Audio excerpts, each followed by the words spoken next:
Vos questions en direct à nos experts sur France Bleu Pays d'Auvergne. Et l'expert aujourd'hui, c'est une experte en diététique, Aurélie Morer. Et oui, on va peut-être avec elle arriver enfin à se mettre au régime, si on en a besoin, bien évidemment. C'est vrai que suivre un régime n'est pas toujours facile, même si l'on souhaite perdre du poids. Mis à part le sport, il n'y a guère que l'alimentation, l'hygiène alimentaire même, pour être plus exact, qui peut faire quelque chose. Alors le mot régime fait parfois peur, on va devoir se priver, être obligé peut-être de consommer des produits qu'on n'aime pas ou, à contrario, réduire ou rejeter des aliments qu'on adore pour mettre toutes les chances de son côté et en même temps faire pencher le bon côté justement de la balance, plutôt vers la gauche. Eh bien, on a notre diététicienne en herbe, Aurélie Morer, bonjour. Bonjour, bonjour à tous. Alors quand je dis bien devant le micro, Aurélie, Oui, plus pas de près, souci. plus près. Okay. Donc Aurélie, diététicienne en herbe, c'est parce que vous avez l'air toute jeune, mais ça fait quelques années quand même que vous exercez. Ça fait déjà 6 ans, oui, que j'exerce sur Clermont-Ferrand, donc si jeune. Donc la diététique, vous connaissez. Ça va, on se débrouille. Bon, alors on va voir avec vous comment, aujourd'hui c'est surtout les régimes, plutôt le régime amaigrissant. Alors certes, il y a des régimes pour grossir, mais je pense que la plupart d'entre nous, on aimerait bien perdre ne serait-ce que 1 ou 2 kilos avant l'été. Après, il y en a qui ont besoin de perdre beaucoup plus. Ouais. Alors ça peut être un régime effectivement pour prendre de la masse musculaire, ça peut être un objectif. Alors régime amaigrissant, j'aime pas bien le mot, on va plutôt parler de rééquilibrage alimentaire. L'idée c'est vraiment de trouver une solution optimale entre ce qui se passe déjà au quotidien chez la personne et la guider, l'accompagner vers une alimentation qui lui correspond mieux et qui correspondra mieux à son corps et qui lui permettra du coup de perdre du poids. Oui, c'est ça, bien sûr. Ouais. Donc n'hésitez pas, dès maintenant, 04 73 34 2000 pour poser vos questions en matière de diététique et de rééquilibrage alimentaire. On va pas parler régime. C'est tabou avec Aurélie Morer. On vous attend. Retrouvez les conseils de vos experts sur francebleu.fr. Eh bien oui, on va les retrouver, on l'espère, avec notre amie Aurélie. Memphis, on croise Eddie Mitchell. 04 73 34 2000. Vos questions en direct à nos experts sur France Bleu Pays d'Auvergne. N'attendez pas la dernière minute pour poser vos questions sur la diététique, les régimes, le rééquilibrage alimentaire. Aurélie Morer est avec nous, elle est diététicienne, elle répond à vos questions. Puis si vous voulez témoigner aussi, est-ce que vous avez déjà eu affaire à une diététicienne pour vous aider à perdre du poids? Est-ce que ça a marché par rapport à se mettre au régime toute seule chez soi? Et puis parfois, on est bien d'accord Aurélie, faire un petit peu n'importe quoi, parce que quand on a essayé tous les régimes, c'est pas toujours très bien ce qu'on décide de faire pour perdre du poids. Genre un seul aliment à consommer à volonté, la soupe aux choux par exemple. Voilà. Alors qu'est-ce que vous en pensez? Tout ça, ça permet de perdre du poids. Alors c'est vrai que c'est très rapidement, mais on les reprend aussi vite. C'est ça. Ce sont des solutions assez magiques, mais on peut les reprendre très vite. Et c'est surtout qu'à chaque fois qu'on fait un régime de ce type-là, le corps, comme il a été privé, il va se protéger et il va ralentir son fonctionnement. Donc il va dépenser de moins en moins régime après régime. C'est du coup l'effet yo-yo qu'on connaît quand on fait ces régimes-là. On perd, on reprend et on reprend plus parce qu'à chaque fois le corps il se protège, il souffre dans ces régimes-là, donc il va faire des réserves après pour ne plus souffrir par rapport à ces régimes-là. Et du coup, régime après régime, on peut arriver à un stade où même en faisant des régimes restrictifs, certaines personnes ne perdent plus. Et du coup, là, il faut vraiment accepter que c'est pas une solution magique qu'on va mettre en place, mais c'est qu'on va changer son alimentation. Alimentaire, vraiment, là. Et c'est là où ça prend son sens de venir voir un professionnel qui va nous accompagner dans cette démarche-là. Parce que le régime farfelu, on peut tous le faire dans son coin, dans sa cuisine.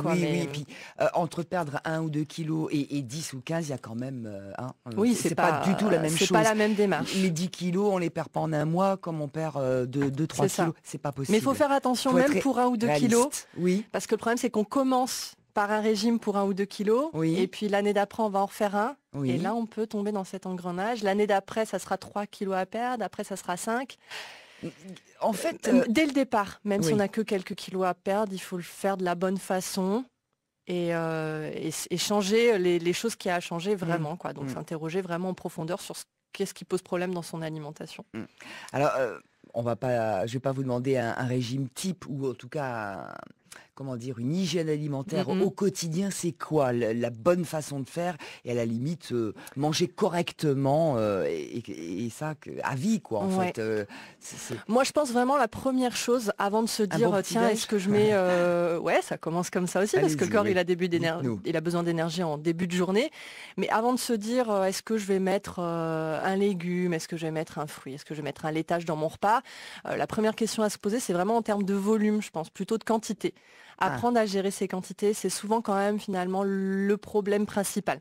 Donc quand on dit on peut manger entre guillemets des kilos de légumes, ça on peut y aller, il n'y a pas de souci. Non, c'est faux ça. Eh bien c'est faux, ouais, effectivement. Parce que tout excès n'est pas bon, que ce soit un excès de légumes ou de viande.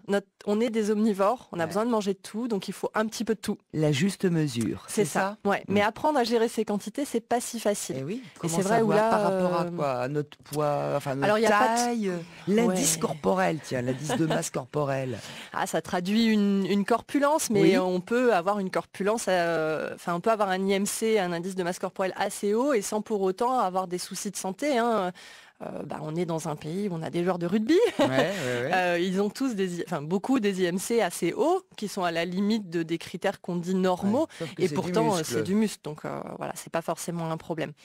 Mais gérer ces quantités, c'est pas de manière mathématique. Hein, on parle beaucoup de calories. Moi, j'aborde pas cette notion-là. Gérer les quantités, c'est plutôt en écoutant ces sensations, la sensation de faim, la sensation de satiété. Retrouver ces sensations parce qu'on se dépêche de manger le midi. Voilà, le repas il est plus forcément prioritaire dans notre rythme de vie et retrouver ces sensations-là, c'est vraiment primordial. Donc ça, c'est vraiment une priorité. Oui, c'est la base du travail. Enfin, en tout cas, moi, je fonctionne dans cette logique-là. Bien évidemment. Hein. Oui. Et je le disais là en préambule, faut aussi pouvoir consommer des choses qu'on aime. Ouais, ça c'est important. Parce que sinon, s'il n'y a pas le plaisir de manger, c'est vous à l'échec.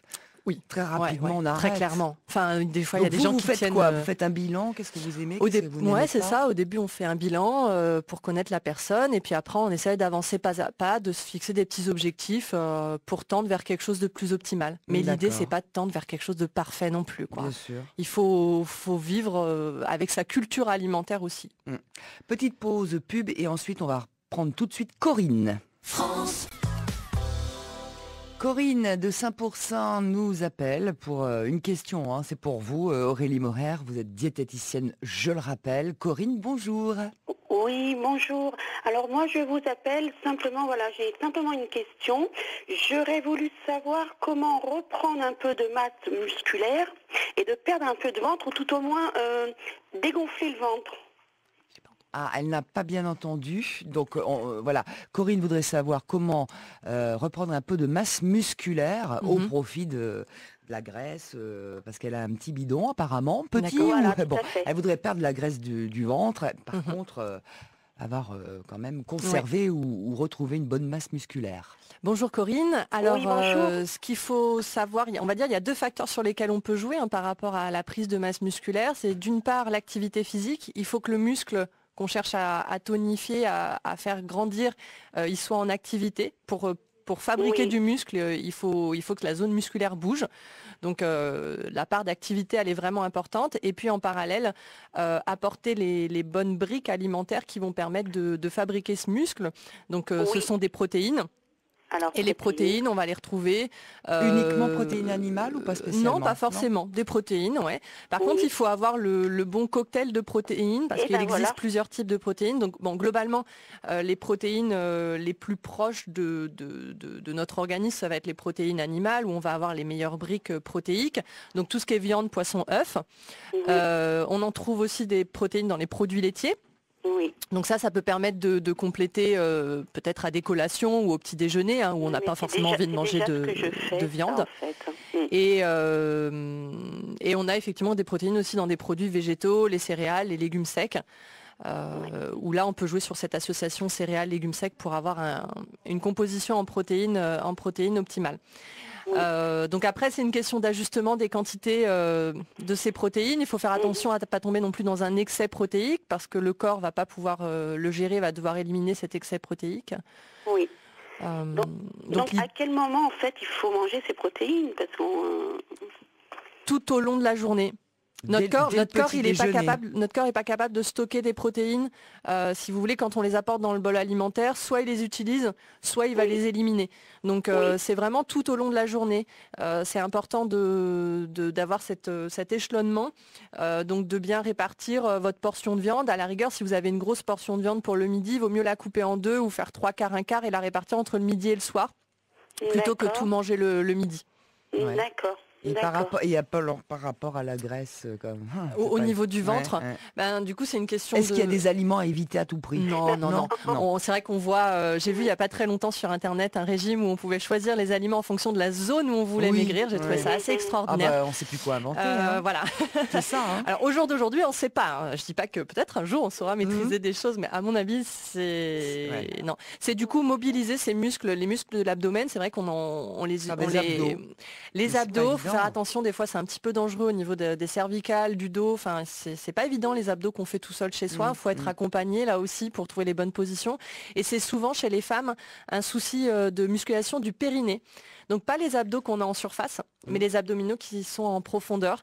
Donc ça peut être intéressant de faire de la rééducation du périnée, enfin de muscler ce périnée. C'est des petits exercices qu'on peut faire tous. Là on est en train de parler, on peut contracter son périnée sans voilà, et du coup rentrer le ventre et se muscler du ventre. Donc D'accord.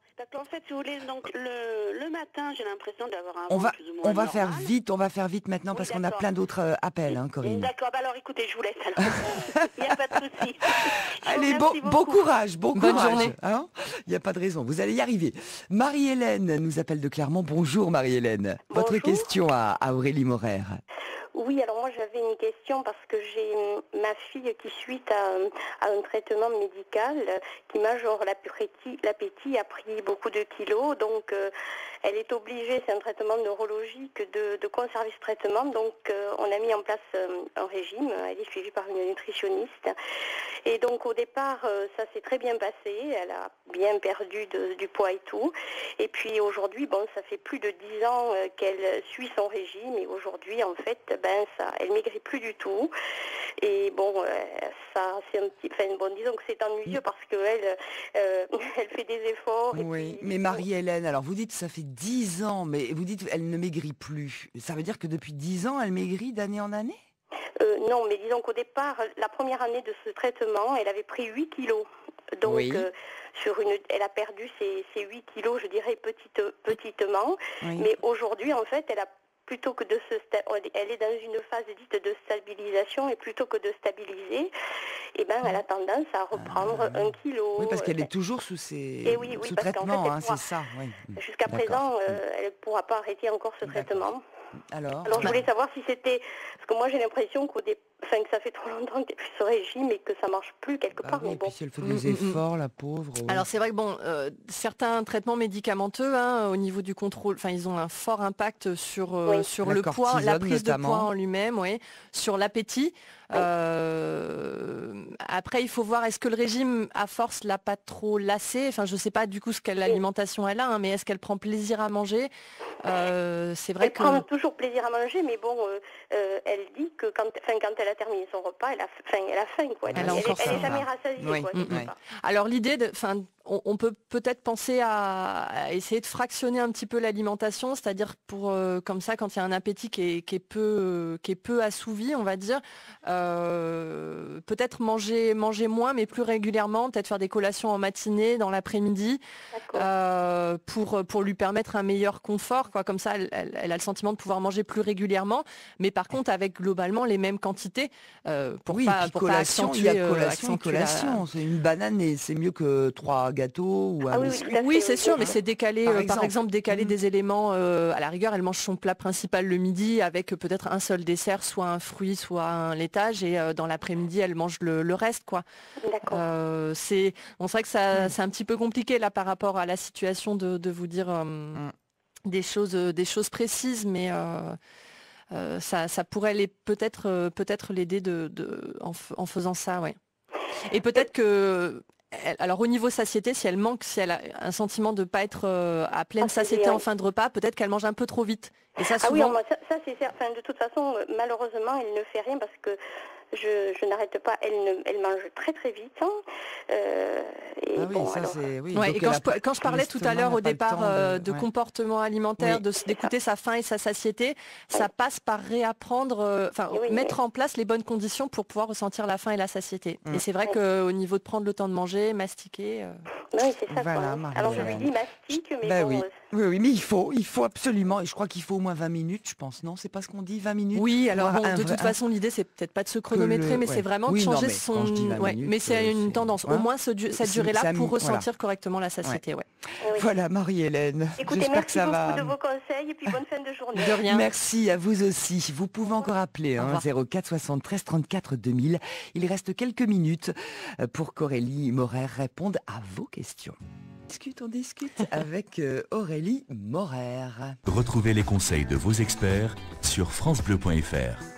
Effectivement, c'est notre experte du jour. On parle diététique. Les 2 derniers appels pour vous, Aurélie. Il y a des questions, Viviane et Madeleine. Viviane, bonjour. Oui, bonjour. Votre question à Aurélie. Alors, je relève d'un cancer. J'aimerais savoir comment on peut reperdre du poids, sachant qu'il y a des problèmes médicamenteux et de fatigue. Oui. Alors, ce qui se passe souvent, c'est que après les traitements de cancer, les gens ont tendance à avoir perdu beaucoup de masse musculaire parce que du coup, on a moins bougé à cause des traitements et de la fatigue qui persistent encore. Hein, là, vous êtes en train de le dire. Et puis, les traitements en eux-mêmes peuvent accélérer l'utilisation des protéines dans le corps. Donc, il y a une fonte musculaire que vous avez peut-être remarqué en parallèle de la prise de poids. C'est pas qu'une prise en graisse, mais c'est aussi de la perte en masse musculaire. Oui. Donc, il y a eu aussi peut-être un manque d'appétit des protéines pendant les traitements. Vous mangez avec peut-être... la chimio, on n'a pas faim. Bah voilà, c'est ça. Donc on mange peu de viande, les choses difficiles à mâcher. Donc c'est réintroduire déjà peut-être ces aliments-là. Peut-être pas les viandes directement, mais le poisson ou les œufs qui vont être plus faciles à mâcher, ou en tout cas des viandes maigres. Peut-être des viandes en sauce aussi, où du coup des fois ça avec le gras un petit peu de la sauce, c'est plus facile à avoir en bouche et à mastiquer.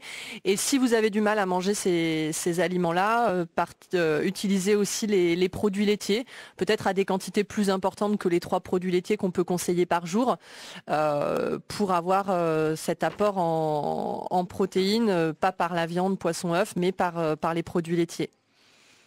Merci. Bon, Voilà. après, c'est vrai que c'est difficile. Et puis là, on n'est pas en consultation. Oui, voilà, c'est ce que j'allais dire. Hein. Ouais. On est dans une situation quand même très particulière, qui est de thérapeutique. Hein. On n'est pas dans le conseil, on va dire, général, grand public. Donc c'est vrai qu'après, il faudrait peut-être en discuter un petit peu plus en détail avec un professionnel qui vous guiderait dans l'alimentation. Mais ce qu'on remarque le plus, voilà, c'est cette perte en masse musculaire, un manque d'appétit pour les protéines. Donc déjà réintroduire ça, essayez de varier votre alimentation pour retrouver peut-être plus de vitamines aussi dans votre alimentation pour retrouver de l'énergie.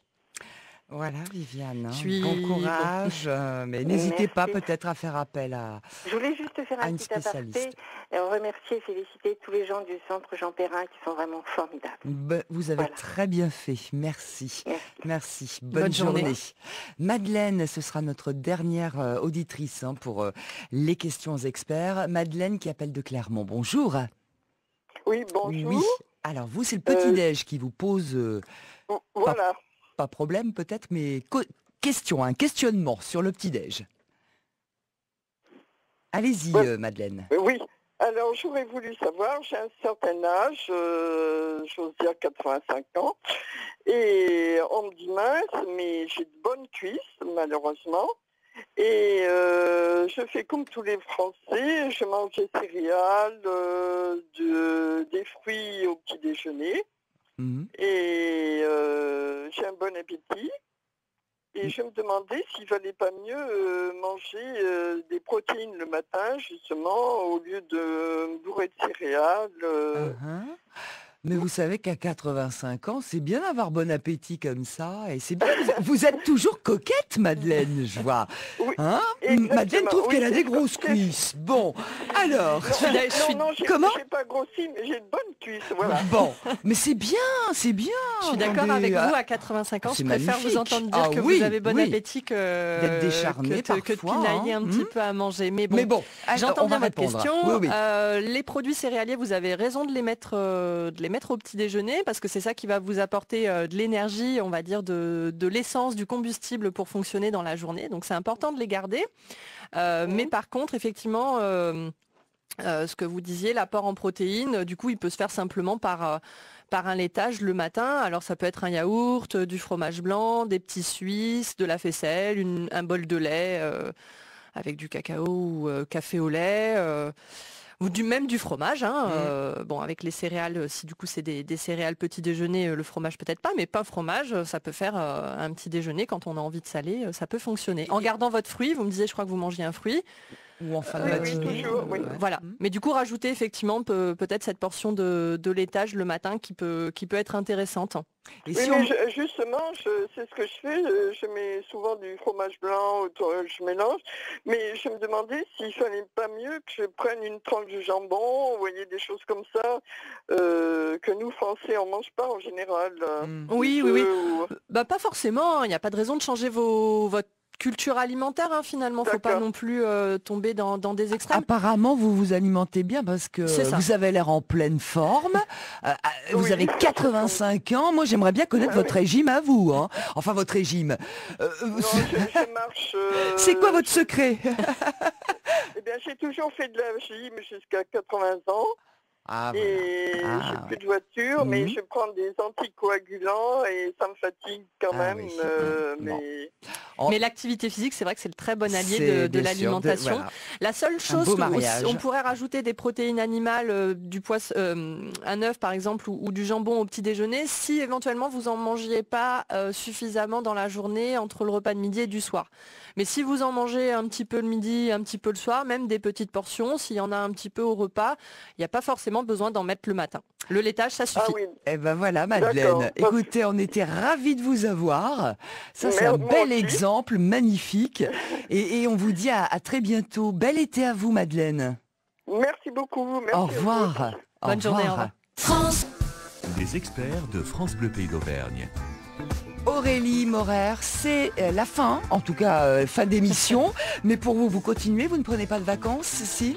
Oh, des vacances quand même un petit peu Un au mois petit peu d'août, oui. Bon. Mais D'ici on là- revient à la rentrée en forme. En forme. D'ici là, on peut vous consulter, on peut venir vous voir pour en savoir un petit peu plus Ouais. sur le rééquilibrage alimentaire, la bonne hygiène alimentaire en tout cas.